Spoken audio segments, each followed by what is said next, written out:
Research fair ও academic excellence.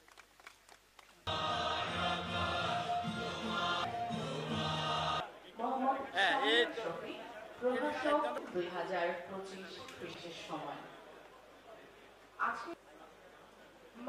তো আপনারা এখানে থাকবেন এবং সাংবাদিক ভাইয়েরা মেধাবী শিক্ষার্থীকে প্রদান করা হয় সালের 22শে জুন আনুষ্ঠানিক নোয়াখালী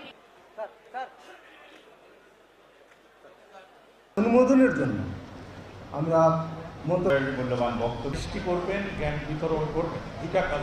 গত 17 বছরে কিভাবে নিঃস্ব করা হয়েছে, শিক্ষা ব্যবস্থাকে কিভাবে দুমড়ে মুচড়ে নষ্ট করা হয়েছে, তার হিসাব যদি দিতে যাই দিনের পর দিন চলে যাবে। সেই হিসাবে আমি যাব না, আমরা সামনের দিকে তাকাতে চাই। এবং আজকে যে যোগ্য শিক্ষকবৃন্দ যাদের সাথে কয়েকজনের সঙ্গে আলাপ হলো, আজকে অন্যান্য বিশ্ববিদ্যালয়ের উপাচার্যরাও এসছেন, তাদের এখানে to support and to provide their insight and to celebrate with you যে যে সেলিব্রেশনে তোমরা আজকে আমাদেরকে আমন্ত্রণ জানিয়েছ।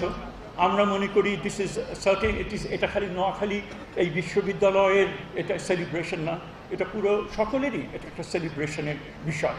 এবং মেধাকে যদি আমরা নার্চার করতে পারি, মেধাকে যদি আমরা লালন করতে পারি এবং তাকে যদি স্বীকৃতি দিতে পারি, এই নতুন বাংলাদেশের যে সামনের দিকে যে যাত্রা, সেই যাত্রাকে কেউ ঠেকাতে পারবে না।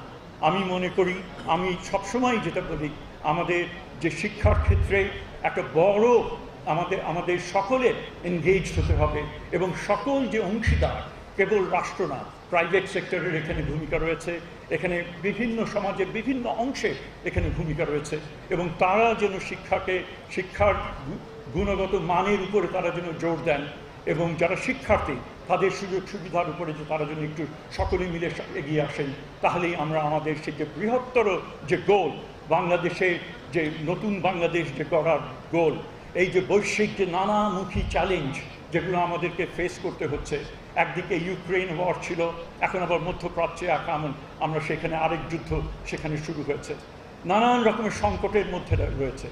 এই ধরনের একটা অস্থির বিশ্বে আমাদের অবশ্যই তারপরেও আমাদেরকে এগিয়ে যেতে হবে এবং এই ক্ষেত্রে শিক্ষার কিন্তু কোনো বিকল্প নেই।